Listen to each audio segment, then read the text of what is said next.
All right, today we're going to build a kind of toolkit, something to help us all navigate the crazy news landscape we're living in.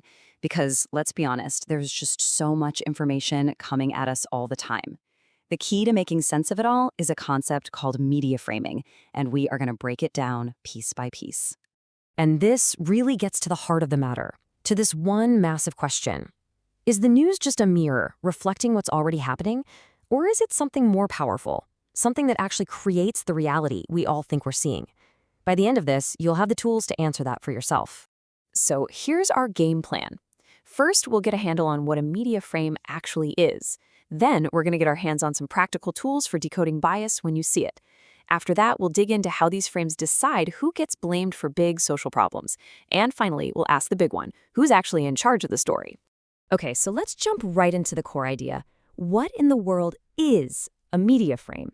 See, it's not just about the facts being reported. It's about the whole package, all the little choices that go into how those facts are presented to you and me. You know, the best way to think about a media frame is like a camera lens. Imagine a journalist zooms way in on just one person throwing a rock, but they crop out the thousands of people marching peacefully behind them. They've just built a very specific story, right? Or think of it like a movie director. Who gets the heroic close-up? Who's cast as the bad guy? It's all about a strategic act of emphasis that totally guides how we interpret what we see. The sociologist Irving Goffman had this brilliant way of putting it. News isn't a mirror, it's a performance. When we're watching a broadcast, we're not just getting raw, unfiltered reality. Nope, we're watching a carefully staged production. The anchor, the flashy graphics, the specific words they choose, even the background music, it's all part of the set. They're all stage props directing our interpretation and, maybe most importantly, our emotions. Okay, so we get what a frame is, but how do you actually spot one in the wild? Well, lucky for us, thinkers like Robert Entman and Todd Gitlin have given us an incredible toolkit to do just that. Robert Entman breaks down how a frame does its work into 4 pretty simple steps. First, it tells you what the problem is. Then, it points to what caused it. Third, it passes a moral judgment on who's good and who's bad. And finally, it suggests how to fix it. This little sequence doesn't just shape what we think, it shapes how we think about an issue. And wow, this shows you how 2 different frames can create 2 totally different realities. Take the Hathras case. A lot of the mainstream media framed the problem as a local crime. The cause? A few bad guys. The solution? Just arrest them.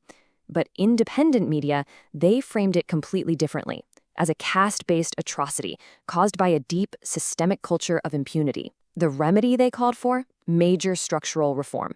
You see, same event, completely different worlds.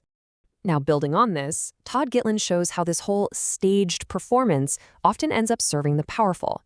He argues that media outlets can subtly undermine protest movements by, as he puts it, disciplining dissent. And it's not always about telling outright lies. It's about all the subtle ways you can make resistance seem illegitimate or crazy or unreasonable.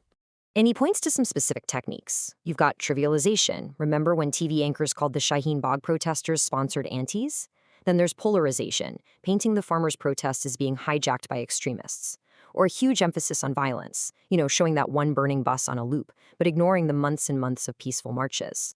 And finally, context stripping, covering a protest without ever explaining the decades of history that led people to that moment. This leads us to another really key tool, this one from political scientist Shanto Younger. He shows that the very type of story the media decides to tell determines who we, the public, end up blaming for society's problems. So Iyengar gives us 2 main categories. First is episodic framing. This zooms in on a single event or a single person, a crime scene, a specific tragedy. And when we see that, we tend to blame the individuals involved. But then there's thematic framing. This one zooms out. It connects that one event to the bigger picture, to history, to policy, to systemic inequality.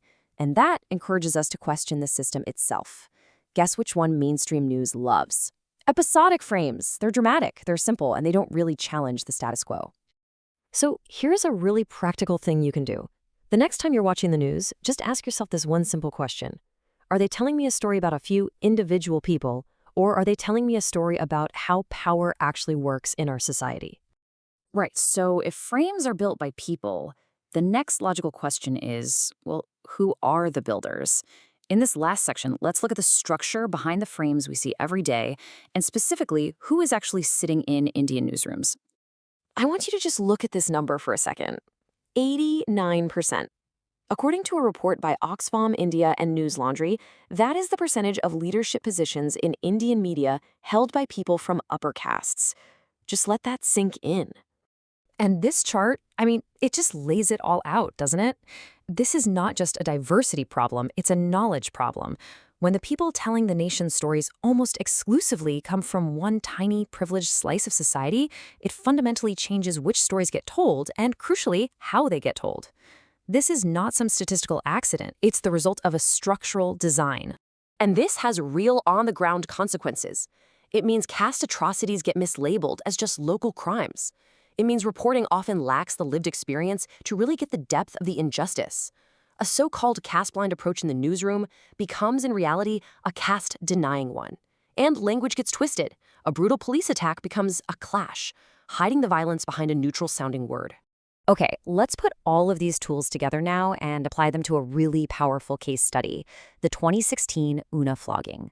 This event was like a litmus test for the Indian media, and it revealed everything we've just been talking about in action. So here's what happened in 3 acts. Act 1. 4 Dalit men were doing a job forced on them by the caste system for centuries, skinning a dead cow. Act 2. They were publicly stripped, tied to a car, and brutally flogged by so-called cow protectors. And Act 3. This absolute horror sparked a massive resistance movement, the Dalit Asmatha Yatra, where Dalits pledged to stop doing this forced labor once and for all.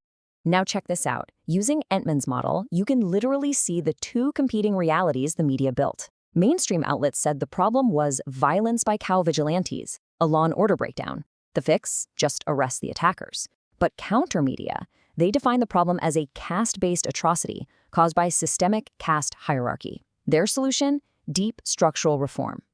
It's the perfect example of episodic versus thematic framing, right there in black and white.